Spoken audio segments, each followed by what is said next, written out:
Sure, we can see our little ravens here. The wisdom of ravens. So thank you, choir. Awesome job again. And Bruce, is there still room in the choir loft there? Okay, so choir is still open. And I know Larry Scott, I was missing him earlier today, and look where he is. And he has a beautiful voice. I've heard him sing at Bible study. So isn't that awesome? And I don't single people out ever. So anyway, isn't that delightful? Uh-oh, no, there's some glue. Oh. He's a comedian. Oh my gosh, but yeah, everybody should try it out. So this week at the Wednesday Bible study, I kind of set up the readings by saying, 1 Kings 20, now that's some rough sledding. 1 Kings 20, that whole chapter is about warfare, and it's about the northern kingdom, Samaria, against the kingdom of Aram, the Arameans. And it's just the story of warfare, and it's kind of rough. But when you get to 1 Kings 21, that'll be fun. That'll be a great story. So we're reading 1 Kings 21, which is the story you just heard minutes ago. We're halfway through it, I think. Sue Barrett says to me, Sarah, when does this get fun exactly? You were absolutely right, Sue. You were spot on. You were spot on about this story. Because it is a terrible, gruesome, unjust story. It really is. So, what made me think it was fun? Well, I think Ephraim had some fun here as Naboth, but, I just thought it's so nice to get a Bible story where you have a character, like there's Naboth, and, Elijah's in there, and there's a storyline, so you can kind of get into it and discuss it. But really it is a terrible, horrible story because of what happens to Naboth. So, Naboth. So if that name, reminds you of another character in the Bible, we did 1 and 2 Samuel last year, and there was a character called Nabal. So this is totally for Bible study nerds. And Nabal was literally a fool. Nabal means fool in Hebrew. So Nabal was a fool. That poor woman Abigail was married to Nabal, and eventually Abigail, and it's a King David story. So set that aside. Their names kind of sound similar. Nabal, set that aside. This is about Naboth and his vineyard. So Naboth, stand-up guy who had a vineyard. And I'm committing to my memory. Sometimes I've called this story a story about, a garden, or I kind of brand it, like this year I branded it the Garden of Good and Evil. But it really isn't about a garden so much as it is about a vineyard. So we're in Nebraska. We don't have as many vineyards here as we do gardens. But even you all, what would you say is the difference between a vineyard and a garden? Go. Okay, vineyard's a more specific thing. Grapes. Yeah, says the master gardener. A vineyard takes many, many years, perhaps it could even be decades to grow. And a garden, you plant it every year. It comes and goes. Yeah, be a flower garden. Garden could be a lot of things. But it's just of an order of care beyond a garden. A vineyard requires tending and care.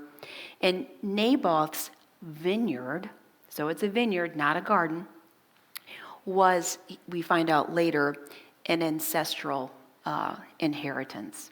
So it has been in the family. This plot of land is sacred. So it's Naboth, good guy. He's got a vineyard. A vineyard takes time. and it's been passed on and passed on and passed on and loved and tended and sacred. It is a very, very amazing thing. Amazing grapes, you might say. How sweet the sound. So that is a thing. So in contrast with Naboth and Naboth's vineyard, we have King Ahab, the next door neighbor. You don't have to answer this out loud, but have you ever had a neighbor like that? You just think quiet thoughts. Have you ever had a neighbor or someone in your life? And because we've been reading these stories across the week, we've heard about King Ahab. And we've seen the pattern over and over and over again of what kind of character he has and his consort, Queen Jezebel. We've seen the pattern. So King Ahab, the next door neighbor, gets it into his head, gee, that'd make a great spot for my garden. Can I have it? Essentially is what he says. The first sentence, King Ahab comes to Naboth and says, I want your vineyard. I want it for my garden. Can I have it? That's the first sentence. And then I wonder if it was almost an afterthought that King Ahab says, I'll find you a better vineyard. Or how about some cash? I'll give you some cash. Let's make a deal. And you wonder if Naboth, who's been there for a long, long time, and whose family's been there for a long, long time, predating any sort of kingdom of Ahab's and his lineage, knows the pattern. And it's like, yeah, right. Is this guy really going to give me a equal vineyard or better? Is this guy really going to pay me off? That could be one thought. I've seen this guy. I've seen the leopard and this guy's spots. But Naboth also says, not going there. He says, God forbid it. I should give up my ancestral heritage. So Naboth's like, this isn't something to be taken lightly. This is a vineyard that I am a sacred caretaker of. So in no way am I giving up this so you can have a garden, So does Ahab take the news well? He stomps off. So if you're wondering, is that what I think it is? It is. It is completely childish behavior. And it's one of those moments when I just think the first hearers of this story, and when it got told and told around campfires before it was ever written down, people are like, oh, that guy, what a dork, what a fool. So I wonder if the storytellers embellished it. He stomped off. It says he was sullen. And then he goes home and he goes to bed and he won't eat and he turns his face to the wall.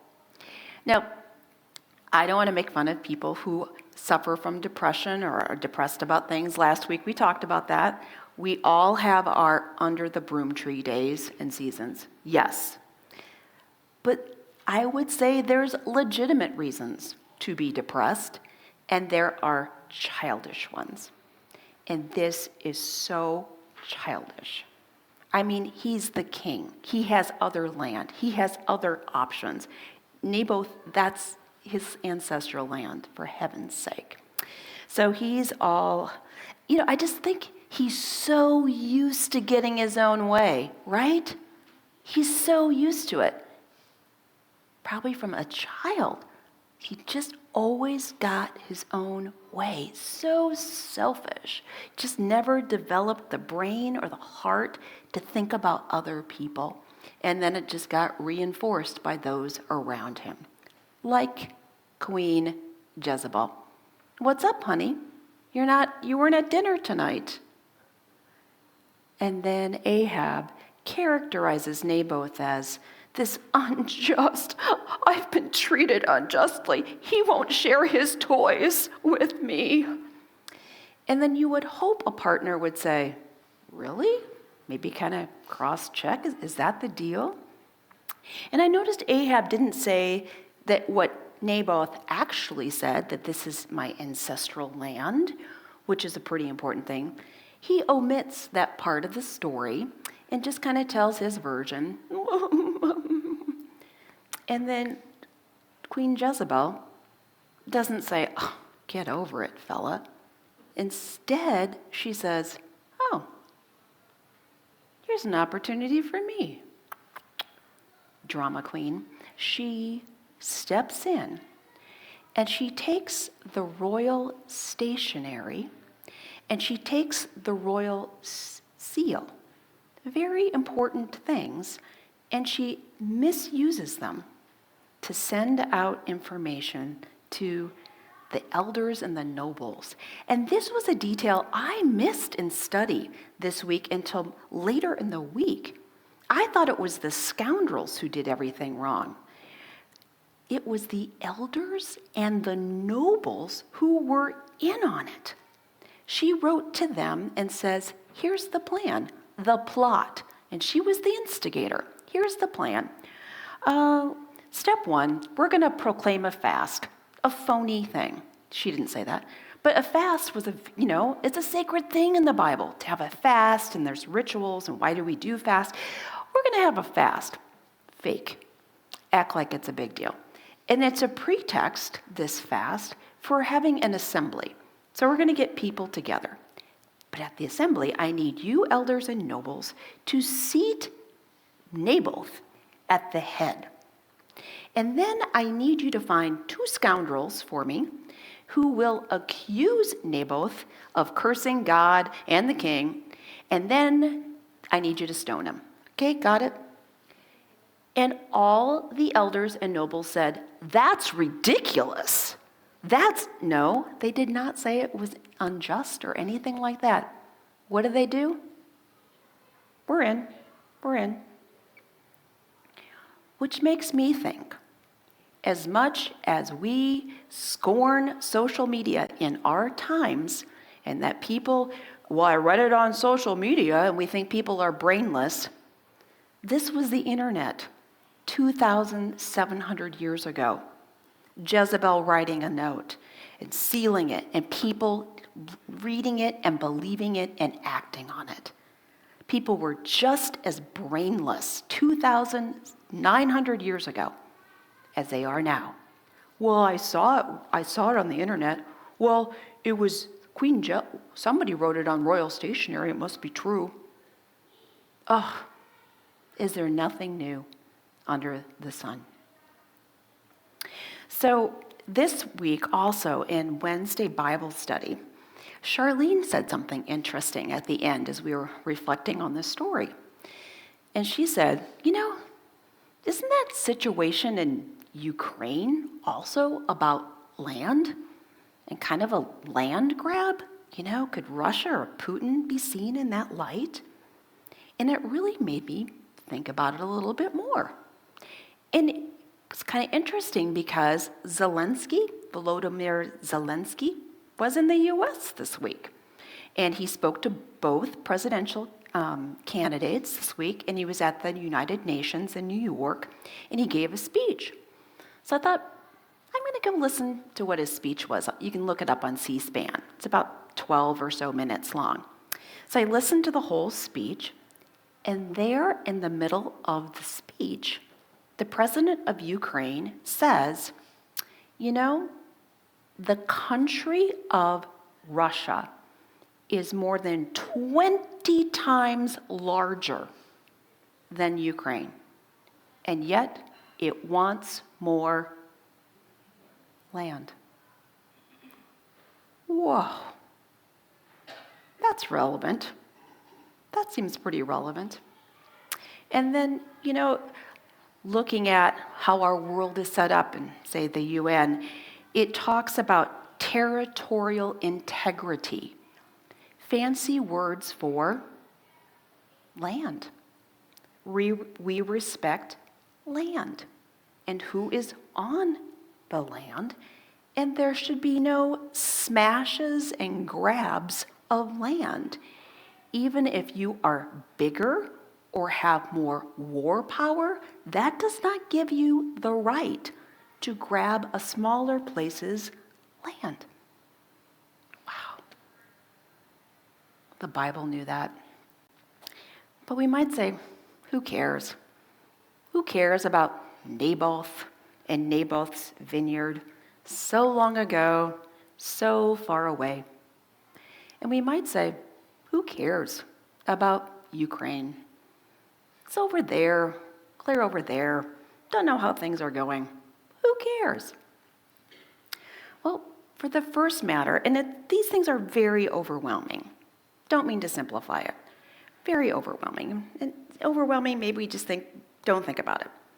But for Naboth and Naboth's vineyard, we can say assuredly, God cares a lot. God saw what was going down.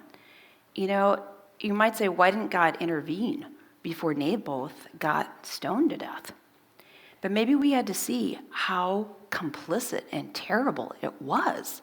You know, it wasn't just King Ahab and Queen Jezebel. I mean, Jezebel had everybody else buying in and doing her dirty work for them. And they arranged for the scoundrels. Maybe that gave them plausible deniability. But God wasn't fooled. And in the end, God had tapped prophet Elijah on the shoulder and said, here's what's happened. And I need you to go and talk to Ahab about how unjust and evil and terrible this is. This is a terrible thing that you have done. So Elijah goes, confronts King Ahab, and then there's a great line. When Ahab sees Elijah, he says, is that you, O my enemy? Ahab knows it. Here's Elijah again. And Elijah says, I'm here because you have done a terrible, wrong thing. And Elijah lays out what happens. So there's a little negotiation there at the end. And it does take quite a while, but it does explain something to me because I've been reading ahead the last few weeks in 2 Kings and developing our 2 Kings study. In 2 Kings chapter 9, there is a terrible, bloody, horrible chapter. And I think, geez, this seems a little over the top. But as I read the story this week, I realized, 2 Kings 9 is God's forceful answer to what happened to Naboth and Naboth's vineyard. And we can quibble about the ethics of how that all played out, but it helps me understand why the answer in 2 Kings 9 was so fierce. I mean, we are talking Game of Thrones level violence toward King Ahab's descendants and, yes, indeed, Queen Jezebel. It all goes pretty dark. But it is God's answer to injustice, to this guy, to this land issue. God cares. And clearly the Bible wants us to care about things like this. So how about Ukraine? Why care? Well, ironically, who did Discovery host this week on Friday? An international peacemaker from, remember the country? Moldova. I know nothing about Moldova. You know, did I even know it was a country? So just learned so much more from this international peacemaker. His name is Dima. He is the head of the YMCA of Moldova.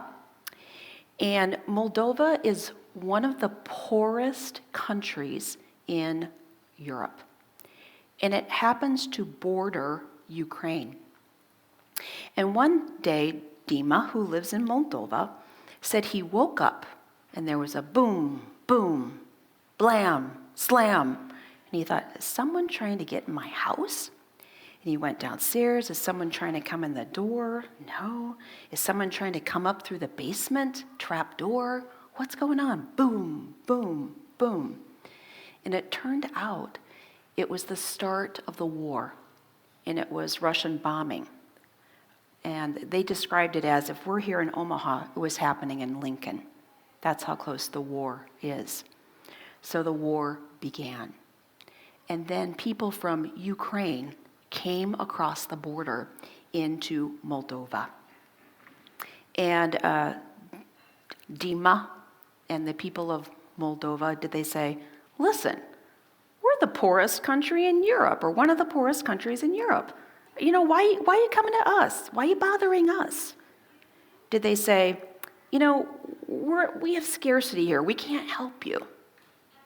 That's not how Moldova responded, and it's not how the YMCA and Dima responded. They took in the refugees and said, we have kid programming already. We'll expand it to make sure to include Ukrainian kids and also talk about trauma and recovery. And so we saw pictures on Friday of kids being kids, playing, learning, having space to do stuff, doing games. They did that. They expanded their services that they already offered. And then they also had this interesting partnership with HP, the computer people, and they got a whole bunch of computers and made sure people had computers. They were digitally connected and could use them. And then they expanded services to adults with employability skills and language skills. Although they share a language, I guess I should say they share the language of Russian, although they speak other languages too. So they just kind of expanded their services. And at one point, it happened as a country, corporately, for the Y, and then for him personally, Dima talked about personally picking somebody up at the border, didn't have any other place to go, brought him to his house, and make sure she got on her way to Germany, where she had a relative. And there was another story where somebody was just there, a guy, and Dima said, I saw this guy, and I knew I had responsibility for him. So at the end of the presentation, if you were there, I asked Dima about that. Did you not say that you saw a guy, and your next thought was, this guy is before me, I see this guy, and I have responsibility for him. And, I just kind of clarified, is that what you said? 1, what makes you see or think that way? 2, 3, do you think other people can learn to see others in that way? So I asked this question, and his response was, somebody else asked me about that and mentioned Matthew 25. And that kind of cracked me up, because then I knew Dima had been traveling in Presbyterian circles for a while. Dima is Orthodox Christian. 90% of Moldova, highly Christian nation, they happen to be Orthodox Christian. But I'm like, dang, I know he's been around Presbyterians. So he's been here. He went to Louisville first, and then at the PC USA headquarters, they had a time of kind of training and talking for all the international peacemakers who come here for 3 weeks a month in the fall. So it just cracked me up. What is this Matthew 25 stuff that I keep hearing about in the Presbyterian church? So it just made me laugh, because Protestants are more famous for biblical studies, and then if we say something self-deprecating about ourselves, we're the frozen chosen. And if we're going to say something a little humorous, deprecating about, say, Episcopalians or Orthodox Christians, they're a little more smells and bells than biblical studies. And I'm grateful. I learned, thank you, Orthodox Christians, for learning about the sacraments and the Trinity and things like that. But anyway, he was kind of like puzzled by biblical stories a little bit. But it just made me think, who cares about Ukraine? Presbyterians do. We do. We invite peacemakers to come and be with us. Who cares? Discovery does. We hosted an international peacemaker who is working with refugees, non-judgmentally, where they are, where they have need. And part of his funds come from 1 great hour of sharing. Ring a bell? Every Lent and Easter, we talk about 1 great hour of sharing, or we talk about PDA, Presbyterian Disaster Assistance. So some of those funds go to the YMCA of Moldova. We care. We care. We are part of a good news network that can override Queen Jezebel's disinformation campaign every single time. Good news is part of Discovery's core values. We are good news sharing. What does it mean to be good news sharing? We care about other people. We have empathy for other people and their stories, and it doesn't matter if they have power, they don't have power. We just care about them, and we tend to them. So we are part of God's witnesses, God's peace of Elijah and compassion in the world today. So let that spirit come alive in you. To God be the glory. Amen.